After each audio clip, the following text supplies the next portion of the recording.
Kansas City Sports Update Studios. Welcome to Kingdom Radio, where we talk about all things Kansas City Chiefs.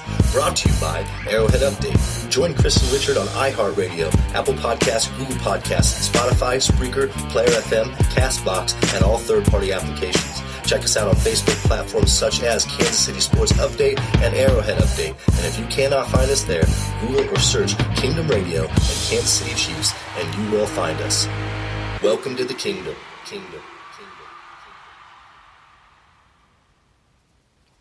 How are we doing, Chiefs Kingdom? Welcome to Kingdom Radio. I'm your host, Richard Smith, along with my co-host and senior NFL analyst, Chris Chavez. Chris, how are we doing tonight on this somber Monday, October 7th, after our disappointing loss to the Colts? Humbled and blessed. Humbled and blessed. And there's nothing wrong with that. I'm right there with you, humbled and blessed. Look, unfortunately, the Chiefs fell to the Colts 19-13 Sunday night. There's a lot to dissect in this game. But first off, let's get through this promotional stuff. I'd like to thank Pizza Shop Platte City, our main sponsor. We will be back at Pizza Shop Platte City for more live podcast watch parties, Week 7 for the Broncos and Week 10 for the Titans. Be sure to enter our upcoming giveaways featuring signed memorabilia from Tony Gonzalez, Dante Hall, and Derek Thomas. Be sure to find us on Facebook and like Kingdom Radio to stay up to date on all of our live podcast events. Also, you'll find all the new Kingdom Radio gear, which is now available for purchase. Men's, women's, and children's t-shirts, as well as Kingdom Radio hoodies. Rep your favorite podcasts and help us bring Chiefs Kingdom even more awesome content and analysis. You can view and purchase by searching our link, kingdomradio.itemorder.com/sale. Again, that is kingdomradio.itemorder.com/sale. And tonight, Kansas City, look, we're going to get right into this. I don't even want to talk about any other games in the NFL, even though we had, a division matchup going on and some other divisional games. I want to talk about the Chiefs. And as I said earlier, Indianapolis beat the Chiefs on primetime Sunday night, 19-13. And again, we watched Patrick Mahomes struggle on primetime television. It seems to be a recurring thing here in Chiefs Kingdom, no matter if it's an away game or a home game. And we really need to put some pieces together and figure out what's going on here with the Chiefs. And Chris, I'm going to let you take off on this. You are the senior NFL analyst. You always bring a lot of great content. But tell Chiefs Kingdom, what is going on with the Chiefs? Why did we lose this game? What happened? I think there was a piece of debris in Patrick Mahomes' eye. No, I'm just kidding. Man, it is so difficult to truly put your finger on the one thing that's going on. I mean, you look at Mahomes' stat line last night, and aside from the number of touchdowns, you would think that he had a fantastic game. He threw for 321 yards. He had a touchdown. Again, another game with no interceptions. And you would think that, just looking on his performance, Chiefs dominated that game. Yes. But then you look at the score line, and it's a completely different story altogether. And I don't want to necessarily put this on Patrick Mahomes because he's out there. He was playing on an already injured ankle, right, which, as we saw, he got re-injured in the first half and then got stepped on and re-injured even further on top of that in the second half. He's out there still slinging the ball, still running on that ankle on top of that.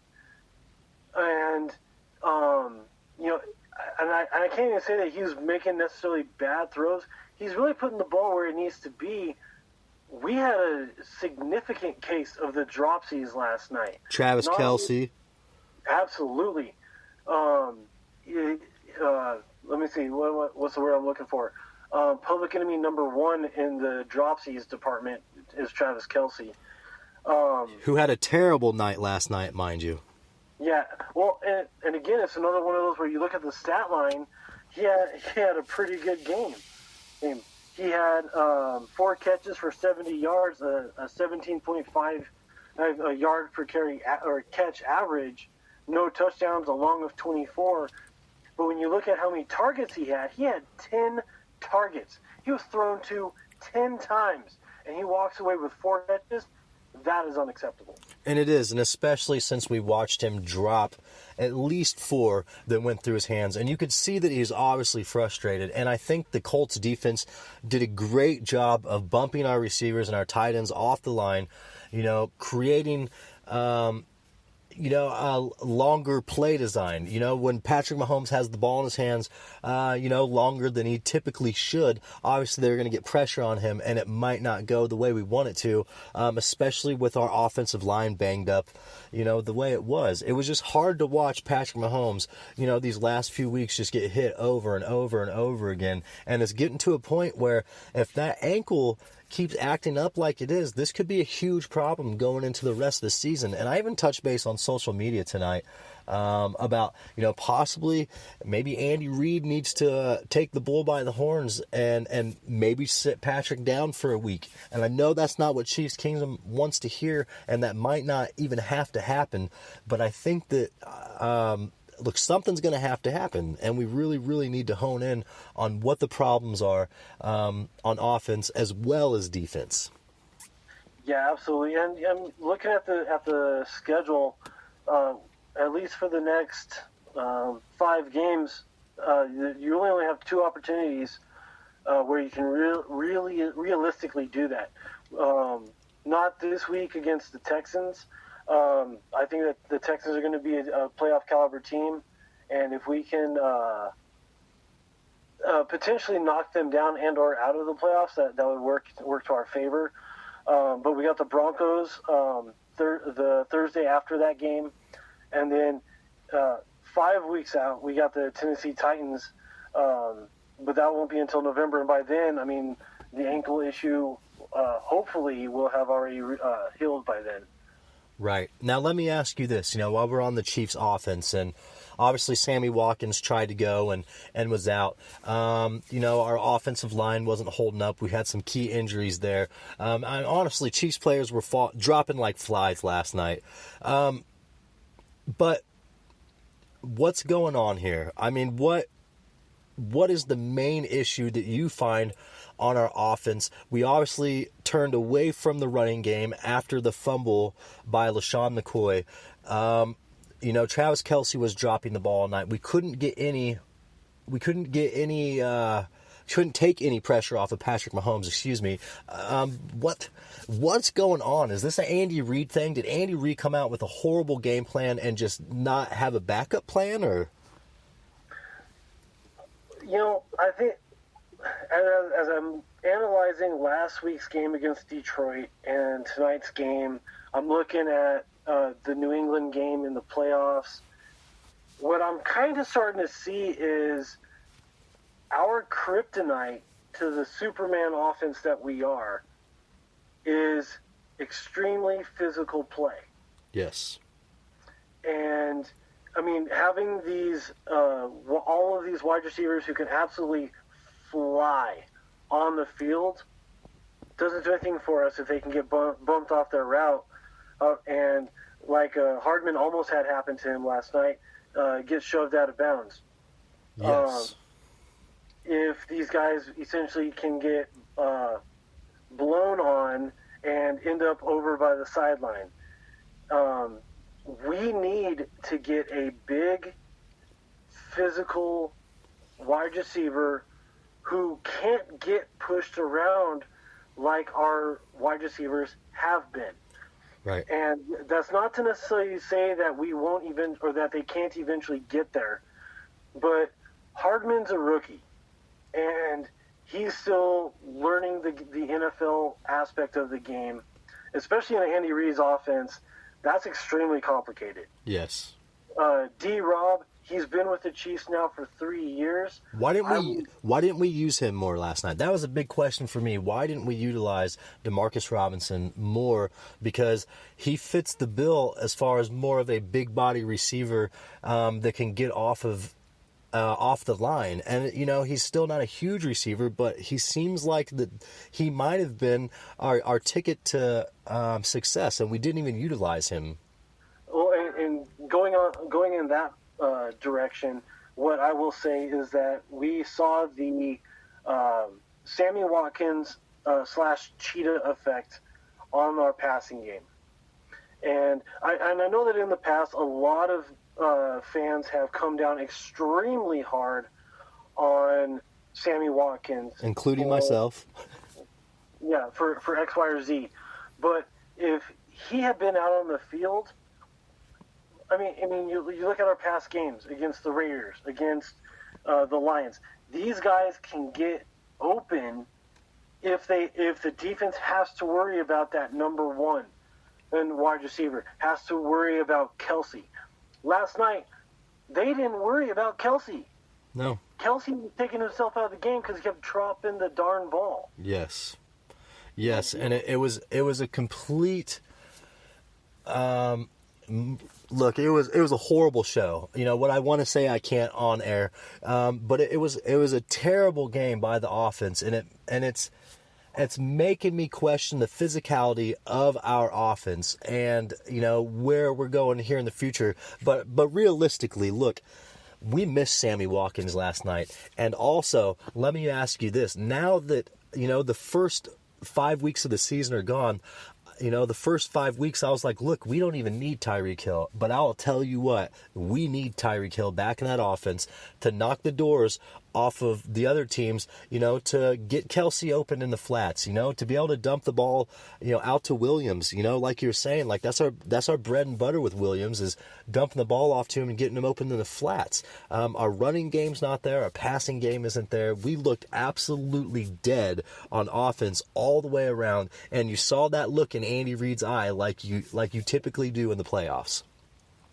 Yeah, and just to kind of go back to the D-Rob thing really quickly, earlier in the season, listening to all of the games, watching all the games, the commentators keep saying that D-Rob just made himself a couple more $1 million this offseason, blah, blah, blah, blah, blah. We saw last night, right, that D-Rob is not a number one or even a number two quality wide receiver, because a number one, a number two would be able to step up in those situations and still perform. And, you know, command attention from the defense to get other guys open. They didn't have to do that. They could cover him 1v1, and that would free up a guy to cover Kelsey, to cover Hardman, to cover whoever else we were throwing at him. And the only person who really realistically could not be stopped last night was Pringle, right, who was essentially our fourth because Watkins was out, our fourth wide receiver on the depth chart. Yes, and he, you know, by some critics, might not have even made the Kansas City Chiefs roster this season. Yeah, which, and you know, I definitely would have said that he would have been on the fence. If I remember what we were talking about in preseason, he would have been on the fence. He was looking fantastic last night. Yes. He caught the only touchdown pass last night. And my thing about it is when you have Byron Pringle being the MVP of the offense, you know, for that game, which he truly was. I wouldn't give it to anybody else. I mean, maybe Patrick Mahomes. It's hard not to. But when that is the shining star on our offense, we are looking terrible. And no, I don't want to take any credit away from Pringle. He did a great job, but we have some obvious playmakers that should be, you know, making a splash way more than Pringle on any given Sunday. And I know Mahomes spreads the ball around a lot, but it's just we're so beat up right now, and it's early in the season, and it makes me nervous. And we need to have a solid game this coming up week. We've got to turn this around, because I don't want this to turn into a rut or you know, I don't want this to be a recurring issue for the Chiefs. Yeah, I don't think anybody wants for it to be. But the thing that worries me about the Texans is that they always play extremely physically. Right. And, you know, they've got probably two, well, I won't say two. They have one of the best wide receivers in the game right now, in DeAndre Hopkins. Yes. And then you look at the game that Will Fuller put up this weekend. I mean, wow, that was incredibly impressive. And then you throw in that they also have Kenny Stills as well. Right. I mean, these guys are absolutely loaded at wide receiver. Mm-hmm. And amazingly, they've got this running back who I don't know where he came from, is really having a real resurgence there in Houston.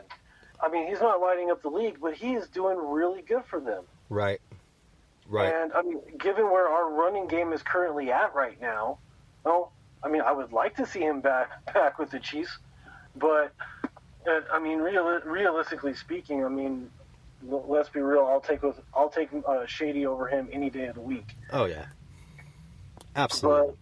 But Carlos Hyde's production, I mean, he's got almost 100 yards more than Shady, who is our leading rusher right now. Which, you know, kind of, it blows my mind, I'm not going to lie. But also at the same time, it is what it is. And we should use that as motivation moving forward in this season. Andy Reid's got to get this right. He's got to tweak something. Obviously, teams are kind of figuring out how to slow us down a bit. You know, and it shouldn't be hard to slow us down without Sammy Watkins and without Tyreek Hill. But at the same time, I mean, we should have had a little bit more productive game than we did. And look, I want to kind of move over to the Colts side of the ball here, their offense. I gotta say, it was the Marlon Mack show yesterday. We could not stop that guy, no matter what we did, no matter how many guys we stacked in the box. I mean, and we were still playing two safeties deep, which blew my mind with Spags. They're running down our throat, and we weren't making any adjustments. So, I mean, what do you have to say, you know, about Spags and our defense and the lack of coaching last night? I have to say, you know, before I even get into any of that, I am pulling a Wayne's World-esque sort of move here. We are not worthy to that Colts offensive line because, wow, was that impressive. Yes, they pushed us around. They tortured us last night on the ground. They controlled the clock. I mean, we were almost in the fourth quarter. You know, we were in the fourth quarter, and in the second half, you know, at that point, the Colts had already had the ball for like 17 minutes of the second half, and we'd had the ball for like 3 minutes.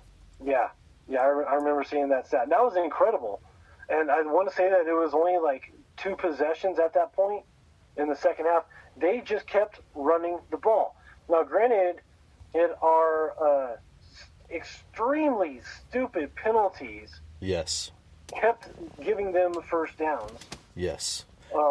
Freeland, but you know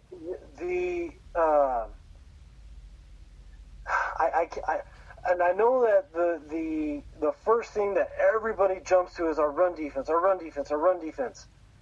And I made a comment to you in the first half yesterday about our linebackers. I mean, the ball's been handed off, and for a good second there, they're standing there having not moved or addressed the ball at all. Right. And it's almost like they're watching it in slow-mo before they start to attack the ball. Like, I feel like, in a way, it's almost like our linebackers are playing a reverse role against Mack. Because Mack is one of those patient runners who waits for the hole to develop. But as a linebacker, you got to plug those holes. You cannot wait till Mack hits the hole before you come up and make a play, which that's what they were doing. And that's why we were getting blown out of the water so bad. He's a physical back. He's quick. He can get into the open field fast and break tackles. You got to be aggressive with a running back like that. And we just sat back and let him run on us. I do not understand the play calling. I don't understand the fact that we didn't even try to change up the game plan at all. I mean, if it's not working, try something else. And I know that a lot of coaches are stick to the game plan. But look, this is a different league now. And when you have a player like Marlon Mack running down our throat, start sending guys. Stop sitting back. Start sending guys. You know, like I love seeing the Honey Badger make that play. You know, it was like a 5-yard loss, one of the most important plays of the game. It was finally nice to see him get in there, but still, they blew the doors off of us. No matter what scheme we picked, no matter who we had on the field, K-Pass had a great day. Chris Jones went out early. We were just beat up, and it showed, and we just were not prepared for this game whatsoever. Yeah, no, and I really would have liked to have seen stack the box, and this is going to be kind of heresy to say this, throw 9 guys in the box. Yeah. I mean, they were daring us to do it, shut down their run game. And, I mean, okay, so another stat that flashed up in the middle of the game, I'm sure all of Chiefs Kingdom saw this, but Brissett completed 0 passes. He attempted 0 passes beyond 20 yards. Yep. Everything that he completed was under 10. And then he was rather sporadic between the 10 to 20 yard marker. Make them throw the ball against us. Right. I mean, the guy threw for 150 yards. He didn't light us up. It was the run game. If we had shut that down, it's a completely different game. Yes. Now what I will say in defense of our defense is when it mattered, not that it didn't matter the whole game, let me rephrase that. When the Colts were driving on us, they were able to get the stops and force them into 4 field goals last night. The Colts only scored 1 touchdown. Right. But you're going up against Vinatieri, and he's going to nail 4 out of 4.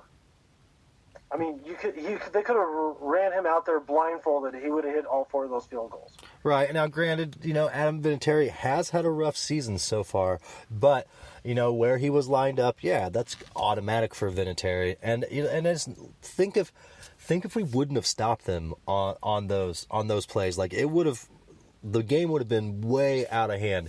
And look, the Colts totaled 180 yards rushing. You touch base on, the 151 Jacoby Brissett threw for, but gosh, 180 yards on the ground. We just cannot have that here in Chiefs Kingdom. We cannot win week in and week out when we're allowing that type of production on the ground, especially against a running back who really, truly isn't even a premier running back in the NFL.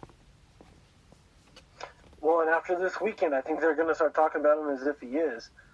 But, I mean, honestly, you can probably throw just about any running back behind that offensive line, and they're going to look stupendous. And, I mean, I'm just going to say this right now, that Quentin Nelson, as long as he stays healthy, he's a Hall of Famer. I'm saying that right now. Right, fair enough. Fair enough. No arguments here.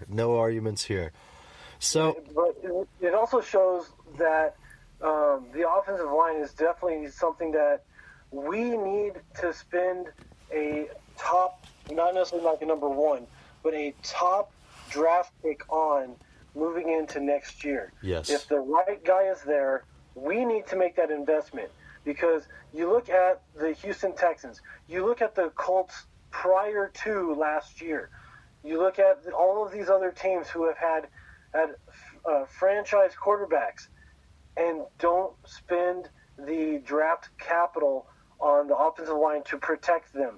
How many of those guys are still in the league, and how many of them are still productive? Right, and not many, if any. And I'll tell you what, we keep having Mahomes run around like he is. That kid is going to end up hurt before the season is over. We really, really got to figure some things out. Here's my thing, is we do come down hard on the Chiefs every single time. Every time the Chiefs lose, we come down on them. And just remember, Kansas City, we're still 4-1. We love our Chiefs, no matter win, lose, or draw. At the end of the day, we still love the Chiefs. And this was obviously the worst game of the season for us, and I'm glad that it happened early. I hate that it happened against the Colts, but I don't want us to lose to any team. And so, look, let's talk about why the Colts offense was so successful. I know we've touched base, but we're really going to hop in here. And number 1, our poor run defense. Penalties, injuries, lack of strength on the defensive line killed us. And then our scheme. We've talked about all of those things, but I really want to bring each of them to attention in their own respect, because all of those things ultimately led to a loss last night. And honestly, we should be lucky that we only lost 19-13. Yeah, no, absolutely. I mean, we kind of already, we've kind of gone in depth into the poor run D, but I think that it also kind of connects very well with the injuries that we had on the D line, especially. But we lost Hitchens early on in the game. Yep. And then we lost Xavier Williams. We lost Chris Jones. Frank Clark went out. He came back in. I mean, our D-line was basically down to the last gasp guys that we had on the roster. Colin Saunders ended up seeing the most playing time he's seen all season.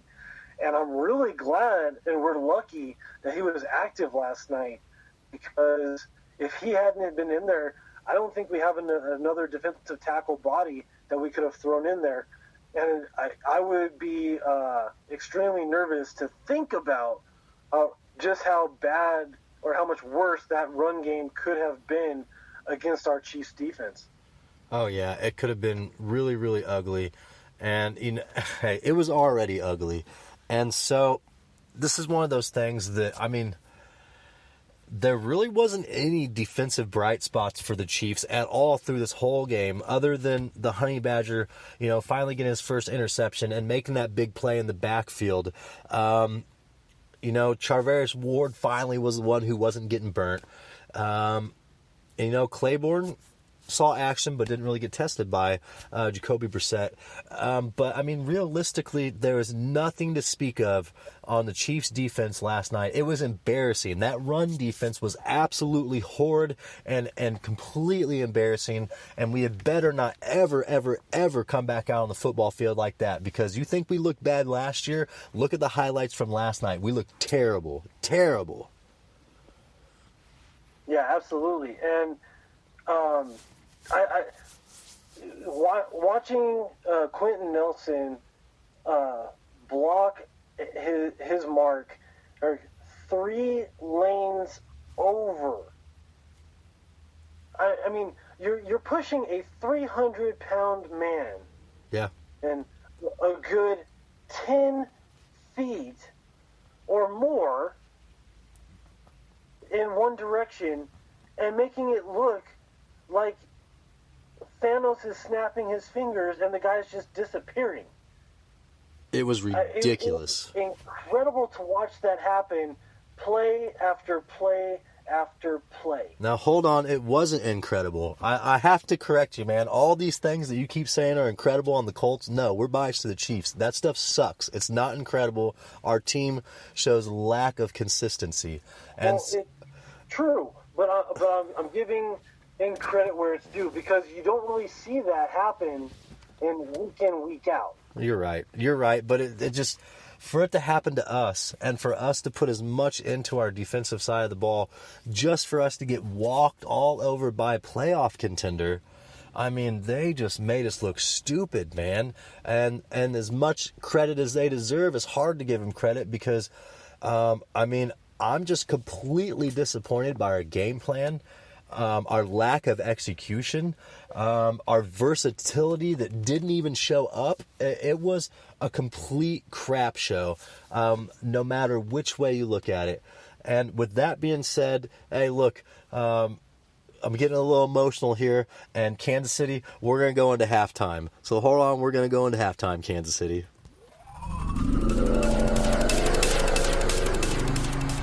Kansas City, it is halftime. Thank you for tuning in to Kingdom Radio. We will return momentarily.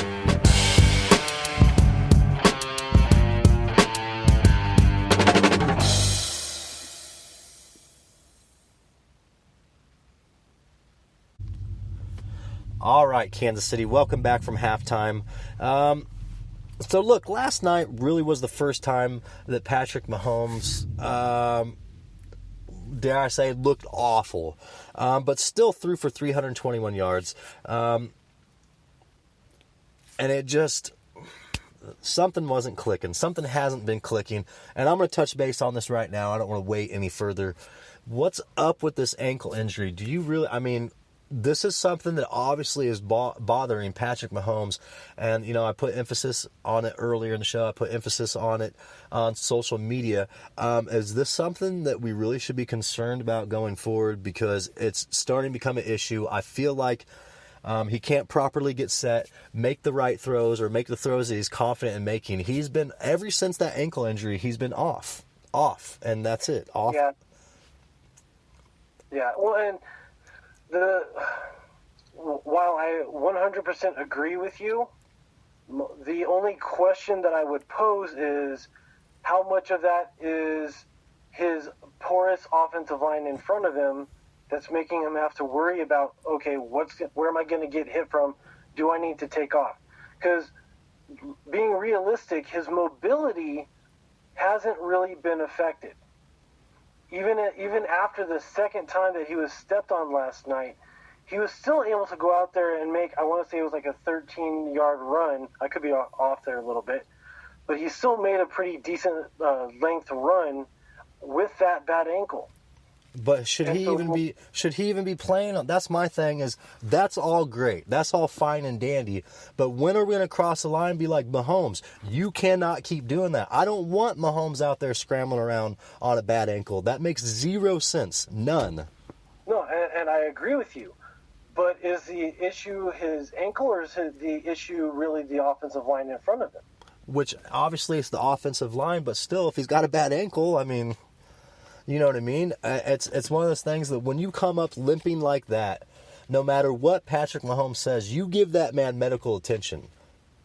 Yeah, no, absolutely. And in that regard, he definitely should have been held out of the game and been properly looked at. I absolutely agree with you there. And that's my thing, is that's where, no matter who is on the team, I don't care how much Patrick Mahomes is the MVP of the league. Andy Reid, you are still the coach. You take control of that situation. You sit his butt down and make him sit out a play or two and get looked at by the medical staff. And it's one of those things, like, I'm extremely passionate about this because I'm watching this man get beat up game in and game out and being left in scenarios where he should clearly be sitting. And I don't like that. I don't care what anybody thinks in Chiefs Kingdom.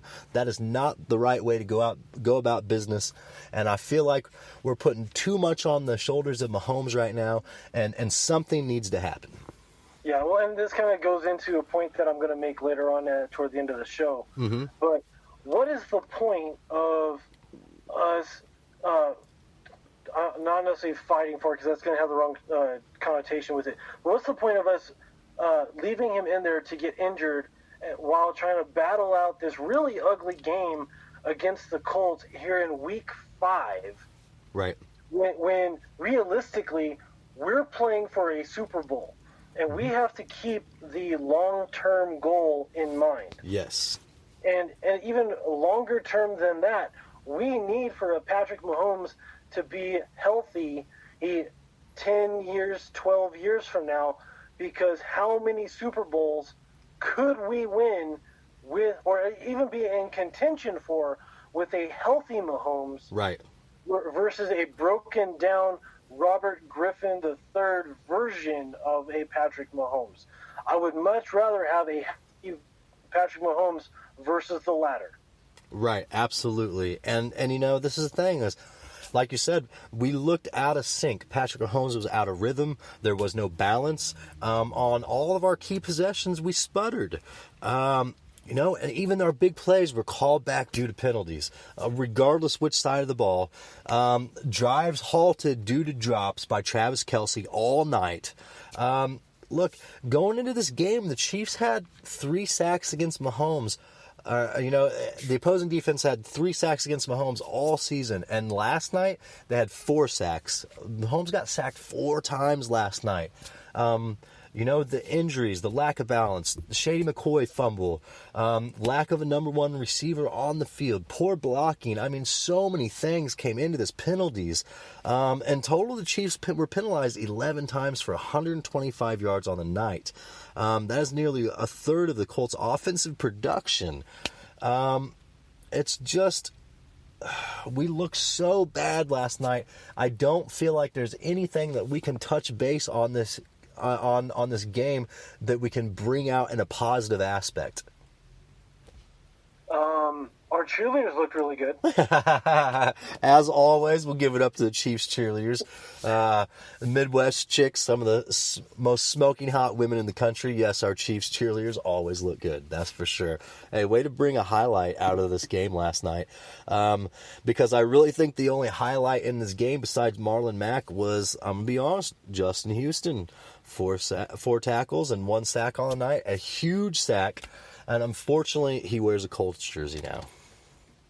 Yeah, well, and then also one of those tackles was the huge 4th and 1 stop in the backfield. Yes. And after which he looked over at the Chiefs sideline and kind of gave him a, what's up? And we said this last week going into the game, and we want the best for Houston.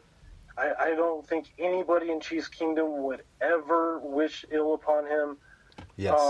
We just didn't want it last night, and man, he made us pay for it last night. He did, and that was the one thing I didn't want him to do is make us pay for it, and he did. And it's almost well-deserving of Houston to look over the Chiefs sideline because I promise you he'd rather be wearing a Chiefs jersey this season.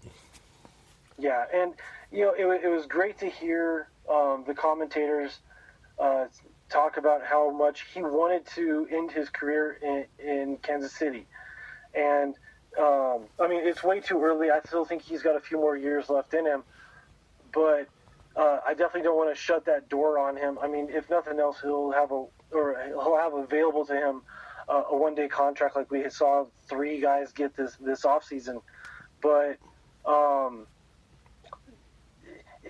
it would have been hard to keep him on the roster, pay him that amount of money, and with the injury plague that had pretty much riddled his career after the really big sack season that he had.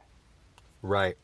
And it was, I almost think that, we were putting too much pressure on him and our defense before as well. Look, I don't know what it was with Justin Houston. Obviously, we loved him in Kansas City. He was injury prone, and like you said, we wish him nothing but the best moving forward. We just hate to see him be productive against the Chiefs, and that's something. Look, if we see them in the playoffs, Andy Reid, remember this whole game for the next decade, Andy Reid, because that was horrible. Spags, horrible. Offense, horrible. Defense, horrible. Special teams, no good. I was not impressed at all with anything.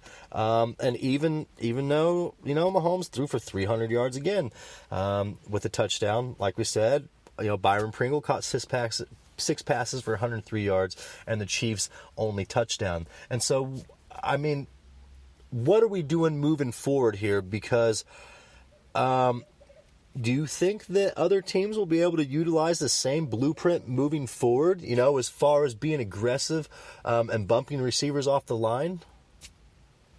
I think they're definitely going to try. Mm-hmm. And until we get either Cheetah or Watkins back in the wide receiving game, I think that they'll at least be able to have some success with that.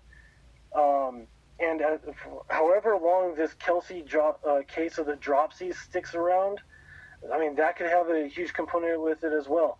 On the offensive side, I want to say that the majority of our problems on offense are self-imposed problems. Mm-hmm. You can't allow a guy to push you off your mark. You can't drop the ball that clearly hits you in the hands. And, when your top wide receivers are out, D-Rob and McCall, I'm not putting this one on you. You're a rookie. D-Rob, you got to step up, man. Yes, and Shady McCoy cannot be putting the ball on the ground, especially after a huge, 38-yard burst. You can't have that in the offense. I don't care what team you play for. You cannot put the ball on the ground. Every team that's played the Chiefs have been ball hawks. They're coming in, knocking the ball out. That's something else we need to work on, is protecting the ball. we're being exposed right now, big time. Our weaknesses are being exposed, and Andy Reid has got to do what it takes to mix this up and come in next week full steam ahead with a clear head and a different game plan. Okay, I'm going to give Shady a little bit of locker room material right now. Shady McCoy, you are a 31-year-old man. Carry the ball like you are, bro. Quit dropping the ball. Yes. You've been in this league long enough. You know how to carry that ball. Yes. Step up your game, man. Show these guys how it's done. You are a leader in that running back room. Yes, and honestly, we're going to need him next week as well. And let's kind of move into what we have going on next week, because, we were sitting here talking about, will other teams be able to utilize the same blueprint? And now we're going to go, play the Texans at Arrowhead. What can we expect from that? Should we be looking for a big running game? Should we be looking for a big passing game? Where do we go from here against a team, such a huge defensive team like the Texans? After the last couple of weeks, we really look dismal all the way around. So with the Texans, they don't quite have the offensive line to do what the Colts did. However, I still expect for them to try to utilize their run game, because they're going to have a much more balanced attack. They're going to have a quarterback who can throw it 40, 50 yards downfield. Right. Whereas Brissett didn't really show that last night. But Watson can.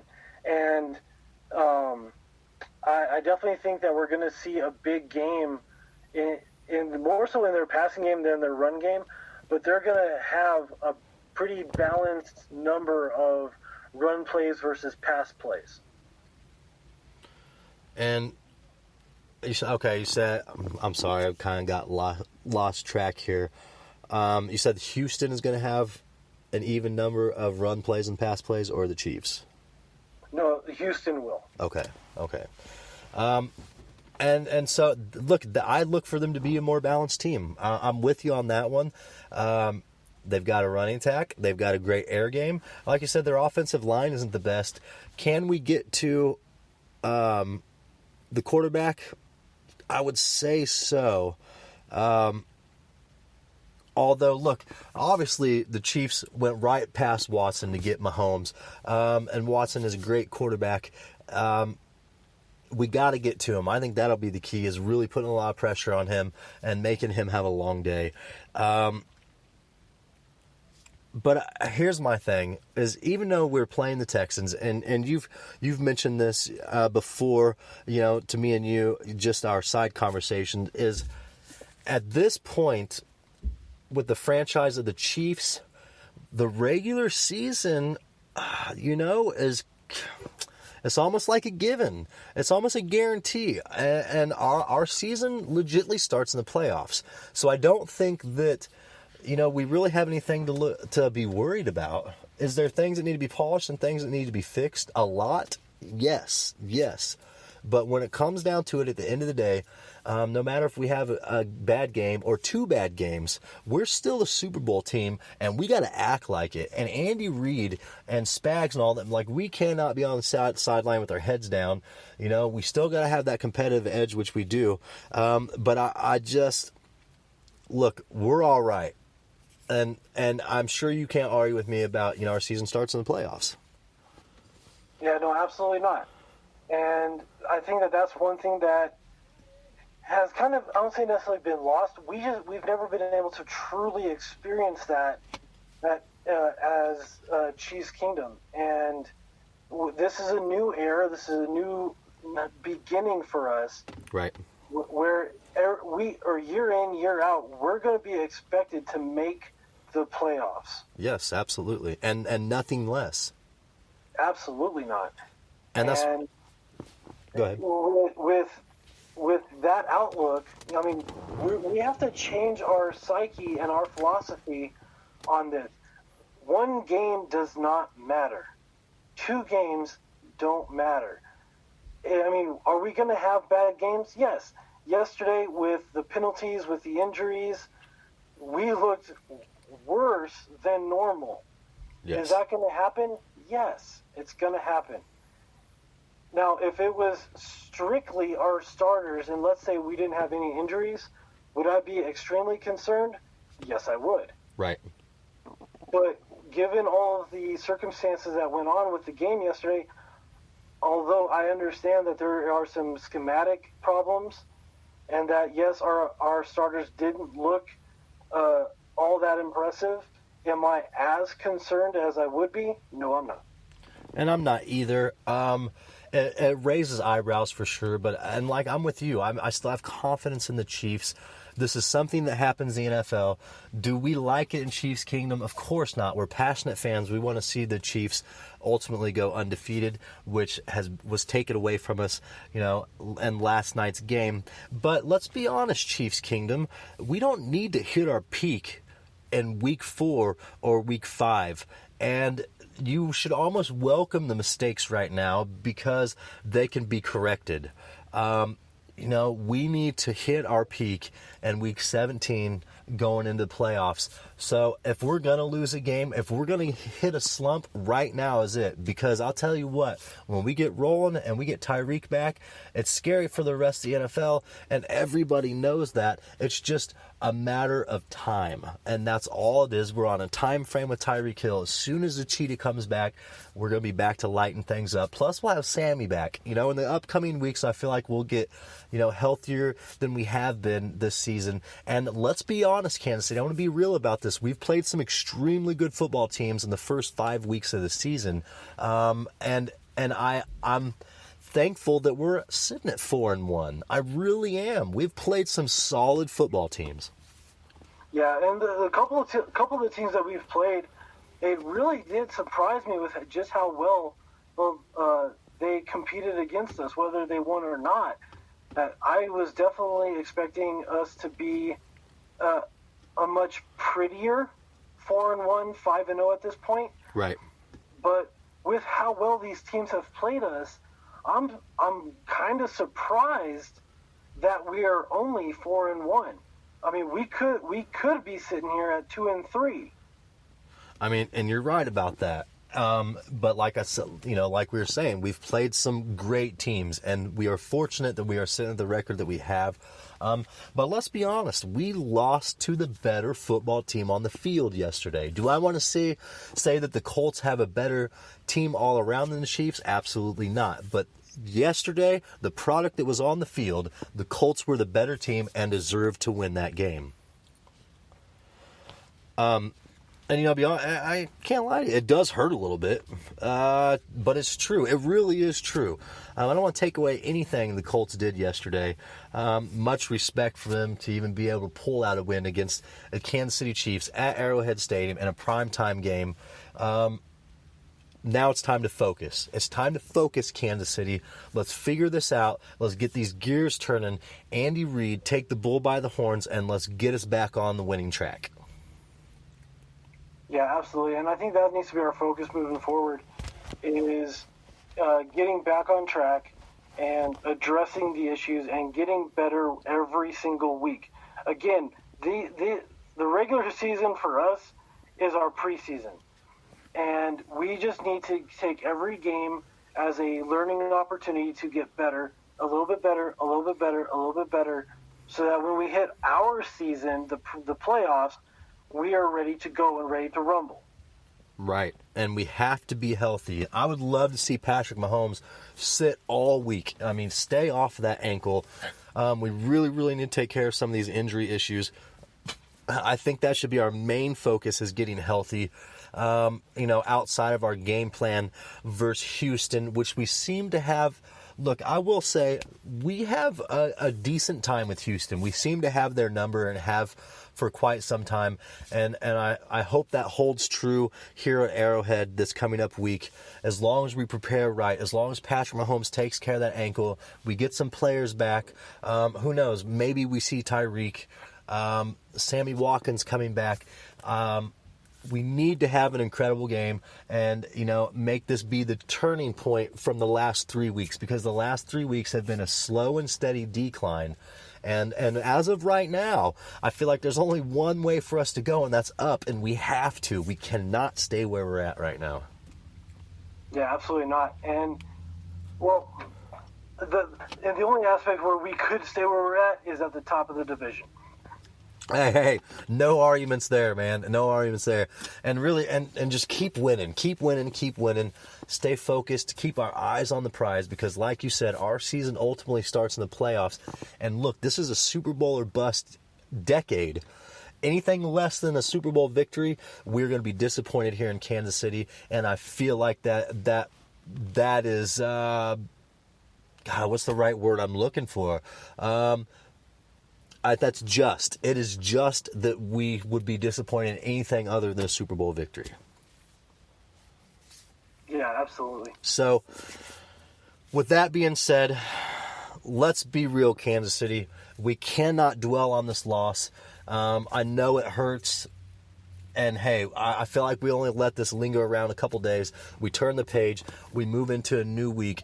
We've got, a third of the football season is already done. It's in the books. So let's move on to this, the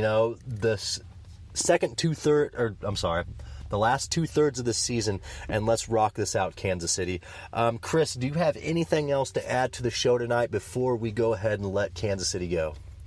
Just something to look forward to. Mm-hmm.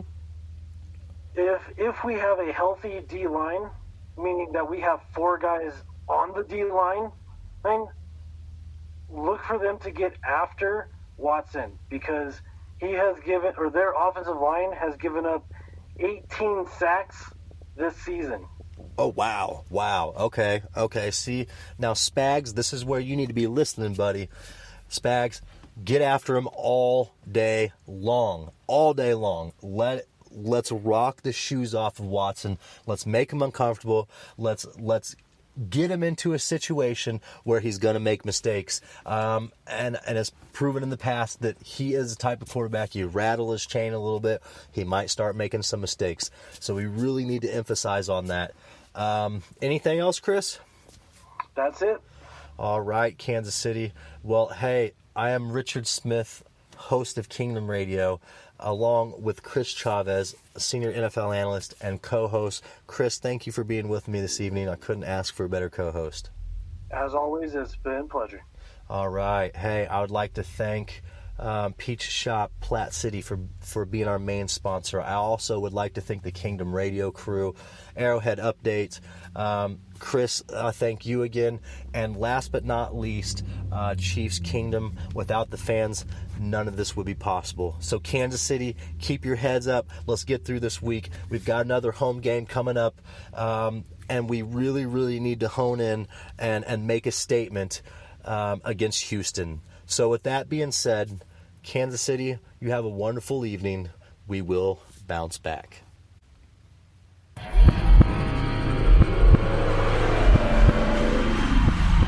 Thank you for tuning in to Kingdom Radio, your go-to podcast for everything Kansas City Chiefs.